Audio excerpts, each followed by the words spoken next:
எல்லார் வீட்லயுமே ரொம்ப ஹேப்பியா, ஃபேமிலியோட சேர்ந்து விநாயகர் சதுர்த்தி செலிப்ரேட் பண்ணி முடிச்சிருப்பீங்கன்னு நம்புறேன். நாங்களுமே நல்லா செலிப்ரேட் பண்ணோம். அந்த வீடியோ தான் இன்னைக்கு பார்க்க போறோம். பாஸ்ட் 3 இயர்ஸாவே ஏதாவது ஒரு சூழ்நிலைனால எந்த ஃபங்ஷனுமே எங்கனால பெருசா செலிப்ரேட் பண்ண முடியாமயே போயிடுச்சு.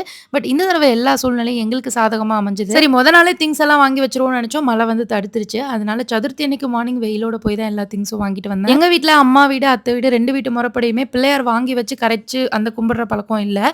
பிடி பிள்ளையார் வச்சு தான் கும்பிடுவோம். ஆனா இந்த டைம் வந்து என் ஹஸ்பண்டும், என் பையனும் சேர்ந்து அழகா ஒரு பிள்ளையார் செஞ்சிருந்தாங்க. நல்லா வடிவா வந்திருந்தது. ஸோ, அதனால அதவே நம்ம மெயின் பிள்ளையாரா வச்சு தீப தூப ஆராதனைகள் எல்லாமே போட்டு செலிப்ரேட் பண்ணோம். அப்புறம் நான் வந்து கொழுக்கட்டை பிடி கொழுக்கட்டை எதுவும் செய்யல. இலை கொழுக்கட்டையும், பால் கொழுக்கட்டையும் செஞ்சிருந்தேன். நல்லா வந்திருந்தது. சூப்பரா வந்திருந்தது. நான் வந்து பார்த்தீங்கன்னா, நெறைய விதவிதமான பூ வாங்கி வச்சிருந்தேன். அந்த பூவெல்லாம் சாமிக்கு போடவும் அப்படியே சூப்பரா மணமா இருந்தது பூஜை ரூமே.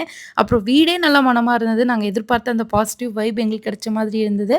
அண்ட் சூப்பரா தேங்காய் பழம் உடைச்சு சாமி கும்பிட்டு முடிச்சாச்சு. அப்புறம் என்ன பிள்ளையார் பேர சொல்லி செஞ்சது எல்லாமே நம்ம ஒரு பிள்ளையாராவே மாறி சாப்பிட ஆரம்பிச்சுருவோம். அந்த மாதிரி எல்லாமே நீங்களும் எப்படி செலிப்ரேட் பண்ணீங்க அப்படின்றத மறக்காம கமெண்ட் பண்ணுங்க. பாய்.